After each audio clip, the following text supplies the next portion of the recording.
नारायण साकार की संपूर्ण ब्रह्मांड में सदा सदा के लिए जय जयकार। जहां भी आयोजन होता है समय काल परिस्थितियों को देखे कार्यकर्ता कमेटी से सौभाग्यशाली लोग हैं, किस्मत वाले हैं। संत गोस्वामी तुलसीदास जी ने रामायण में क्या बोला है, क्या लिखा है, क्या अंकन किया। संत गोस्वामी तुलसीदास ने रामायण में अंकन किया है, संत समागम हरि कथा। गोस्वामी तुलसीदास जी तो राम जी के अनुयायी थे, हरि का नाम क्यों ले रहे हैं, हरि का जिक्र क्यों कर रहे हैं? आप लोगों ने आज तक समझने का प्रयास किया? हमने आपको, हम भले ही हरकारा चौकीदार बन के काम करते हैं, हमने आज तक किसी को लकीर का फकीर नहीं बनाया है। हमने आपको जीवित परमात्मा दिया है, जिंदा परमात्मा दिया है। बात गुरु की होती है, हमने आपको परम सदगुरु हरि परमात्मा ही तो आपका मार्गदर्शन करते हैं। उसके बावजूद भी अगर आप लोग उल्टे रास्ते जाएंगे, अपने कर्म से ही गिर जाएंगे, अपने विचारों से गिर जाएंगे, कुछ भी करो, नारायण साकार हरि का विधान है, विधाता का विधान है, करनी का भोग तो भोगना ही पड़ेगा। बचाव संभव नहीं होता है, मौके बार बार नहीं मिलते हैं, समय बार बार प्राप्त नहीं होता है। हरी भांति जानते हो, पिताजी के पिताजी चिल्लाते रहे, मेरे बेटे, मेरी बेटियां, मेरे भाई, मेरी बहनें, मेरे लड़की दामाद, तमाम संबंध होते हैं। मेरा फार्म हाउस, मेरी कोठी, मेरी हवेली, मेरे कारखाने, मेरे मिल, मेरा पद, बैंक में मेरे बैंक अकाउंट, चिल्लाते रहे। तन से प्राणवायु निकली, एक कतरा भी साथ नहीं लेते, न कोई साथ गया। जिन्हें अपना मानते थे वो भी कोई साथ नहीं गया। तो श्रीमान जी सब कुछ प्रत्यक्ष में सामने है, प्रत्यक्ष में सामने है।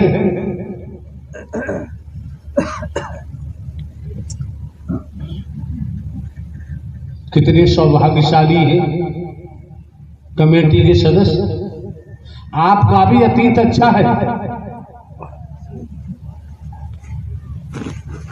अतीत से वर्तमान, वर्तमान से भविष्य। सत्य की सत्व प्रधान आत्मा न होते तो श्रीमान जी इस सत्य के साथ में आपका आना संभव नहीं था। कितने सौभाग्यशाली हैं आप, कितने परम सौभाग्यशाली हैं आप। जुबान बखान नहीं कर सकती।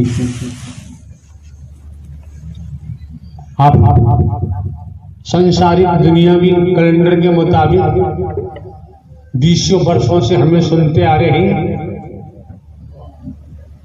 भिन्न भिन्न प्रांतों में, कस्बों में, शहरों में, नगरों में, महानगरों में, ग्रामीण अंचलों में जहां जाने का मौका मिलता है, हमने कहीं ढोंग किया है, पाखंड किया है, आडंबर किया है, अंधविश्वास किया, ढकोसला किया है। हमने किसी कंचन कामनी को लूटा है आज तक, किसी को धोखा दिया है। क्यों? ये सत्य का मार्ग है, सत्य का मार्ग है। यहाँ सत्कर्म में लगाया जाता है, यहाँ लूटने का कोई प्रावधान नहीं। क्यों? गीता क्या कहती है? गीता ज्ञानदाता ने गीता में क्या कहा है? तू जिसको भजेगा,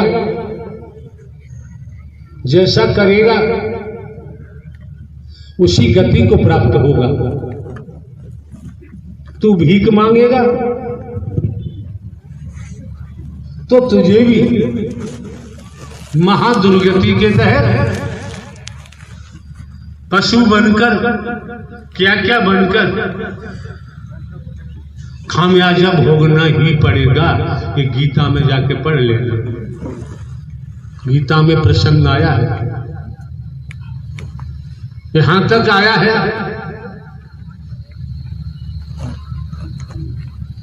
जिसकी पूजा करेगा उसी को ही प्राप्त होगा। ये गीता का प्रसंग है।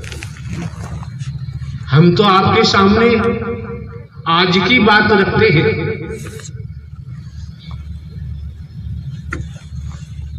अभी की बात रखते हैं।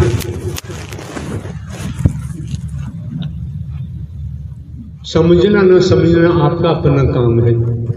इसलिए तनिक क्षण पहले हमारे द्वारा कहा गया था, आप कितने ज्ञानी ध्यानी हैं, कितने ही बुद्धिमान हैं, तनिक समय के लिए खाली हो जाओ। खाली होने पर ही किसी बर्तन को भरा जा सकता है। अगर बर्तन पहले से भरा हुआ है तो उसमें दूसरा नहीं डाला जा सकता। ये शरीर आपका एक बर्तन है, जो इसमें भर लिया है वही निकलेगा। संत मत कहता है, संगत से गुण उपजे, संगत से गुण जाए, बांस भांस और मिश्री ये कई भाव दिखाए। सोसाइटी का ध्यान दो और ध्यान देना चाहिए। हम भले ही साधु संत महात्मा नहीं है, भले ही हम बाबा सावा नहीं है, कथावाचक उपदेशक नहीं है, हमारा कोई मिशन संस्था पंथ नहीं है, कोई कंठी माला हमारे पास नहीं है, हमने कोई आज तक बिल्डिंग नहीं बनवाई, आश्रम नहीं बनवाया, किसी मिशन संस्था पंथ से हमारा अटैचमेंट नहीं है। इस समझो जरा, क्या हम नहीं कर सकते थे? भिन्न भिन्न प्रांतों में जाते हैं,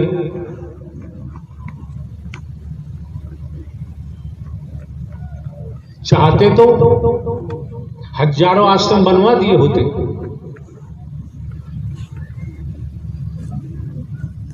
हम आपको किसी को दुनिया में लूटने के लिए हम नहीं आए,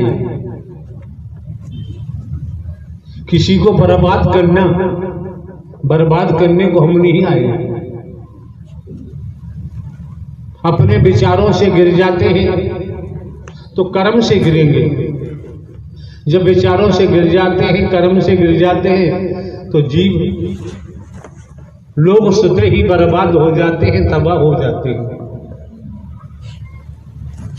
जो परमात्मा की निगाह से गिर जाता है, संसार उठाना चाहे वो उठ नहीं सकता।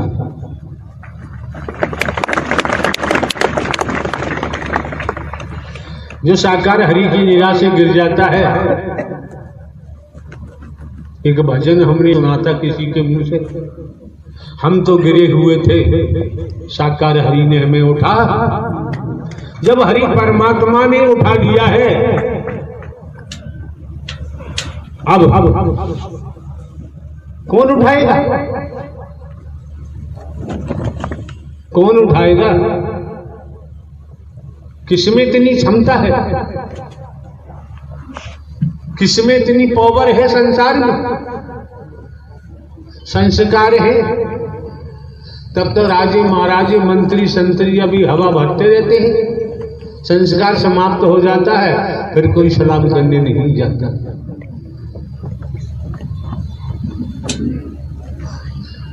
संसार का अध्याय आप लोगों ने बनाया है, और संसार के अध्याय में आप समझ सकते हैं, मैं मेरी होती, अपना पराया होता है, मोह होता है, ममता होती है, लोभ होता है, काम होता है, कंचन कामनी होता है। ये संसार का अध्याय है। ये सत्य के साथ में आए हो, इस सत्य का अध्याय बन के तैयार हो रहा है। जीवन में कोई अड़चन आती है, संसार का अध्याय से तो अड़चन ही अड़चन है, तो सत्य का अध्याय जोड़ा है, यही मदद करता है, दुनिया में और कोई मदद नहीं करता। इसलिए संतों ने कहा है, माया मरी न मन मरे, मर मर जात शरीर, आशा तृष्णा ना मरी कह गए दास। संत मत कहता है। आए एक ही घाट से, उतरे एक ही घाट, अपने अपने कर्मों से हो गए बारह।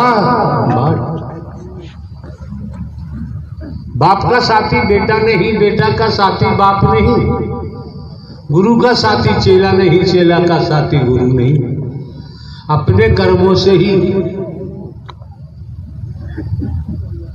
तपेश्वरी सो राजेश्वरी, राजेश्वरी सो नरकेश्वरी। इस भूलोक में कर्म का ही सारा खेल है।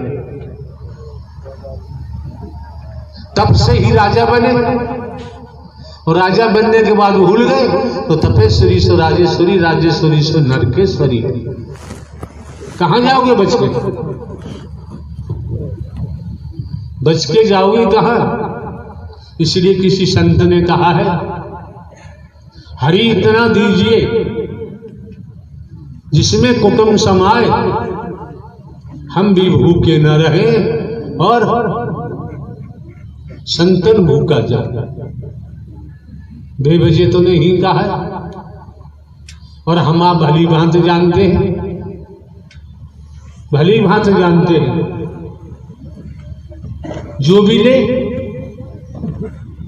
जो भी खाएं पिए, जिसे पेट कहते हैं, ये मांगता ही रहता है, ये मांगता ही रहता है। ऐसा गड्ढा है, ये भरता ही नहीं है।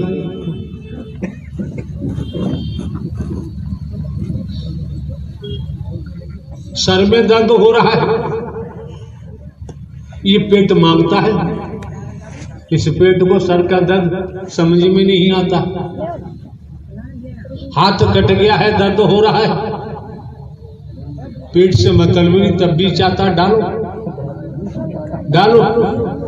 टांग टूट गई, हड्डी टूट गई, पेट तब भी कहता डालो डालो डालो। ये भरता ही नहीं। आप समझ सकते हैं, कह देते हैं लोग पापी पेट का सवाल है। अरे यार, सत्य प्रभु परमात्मा हरि को समर्पण होने के बाद इसमें भूख ही नहीं लगती। कहां डालोगे, कहां डालोगे? गोधन गजधन बाजधन और रतन धन खान, जब आवे संतोष धन सब धन धूर। आत्म कल्याण का सीधे सीधे मार्ग मिला।